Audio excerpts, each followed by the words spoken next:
त्या ठिकाणी सर्व बाबींनी जे आता सुप्रीम कोर्टचा निकाल तो आणि काही जर वाटलं आपल्याला की अजून काही रिव्ह्यू करायची गरज आहे त्यामध्ये आपण तोही मार्ग काढू. चला संजय मेश्राम थोडक्यात.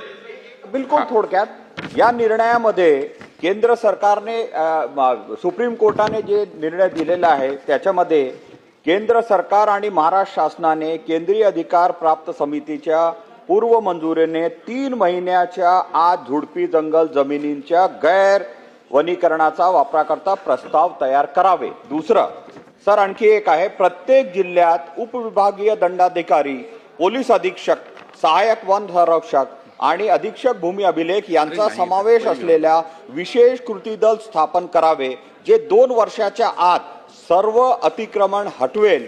हे अधिकारी केवळ याच कामाकरता नेमले जातील असा उल्लेख आहे.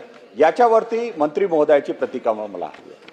नाही, मी आधीच सांगितलं की 3 महिन्याचाच वेळ सुप्रीम कोर्टात दिला होता.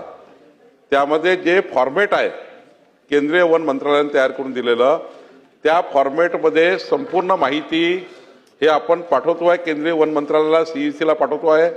आणि जे टास्क फोर्स म्हटलं आहे जे तुम्ही सांगताय तो टास्क फोर्स अतिक्रमण काढण्याकरता आहे.